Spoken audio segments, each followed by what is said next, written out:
Noi abbiamo un incendio che allo Stato riteniamo di poter qualificare come incendio colposo. In relazione a quello che siamo riusciti a capire dalle dichiarazioni della stessa persona che è rimasta coinvolta e che ha perso la moglie.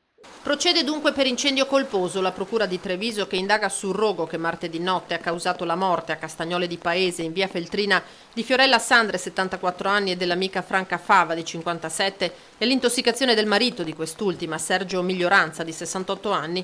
Miglioranza risulta ad ora l'unico iscritto nel registro degli indagati. Si sta cercando di approfondire se il fuoco possa essere partito da un fornello che il 68enne aveva utilizzato per scaldare poco prima di andare a dormire del cibo al cane. L'indagine muove proprio dalle dichiarazioni rilasciate dall'uomo ai carabinieri.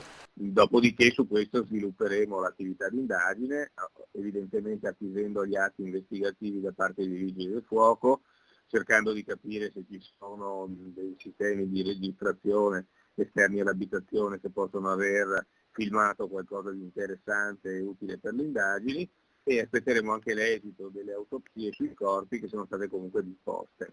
L'unica ipotesi percorribile è quella di incendio colposo allo stato delle cose, ma tutte le piste restano aperte e tra quelle seguite dagli inquirenti ci sarebbe anche il coinvolgimento di una terza persona, qualcuno che martedì sera potrebbe aver appiccato l'incendio che ha poi causato la morte delle due donne che dormivano al piano terra. La zona è isolata ma anche per questo poco frequentata. Al vaglio ci sono le telecamere di videosorveglianza pubbliche e private, quelle che potrebbero aver ripreso movimenti sospetti o passaggi di auto a notte fonda.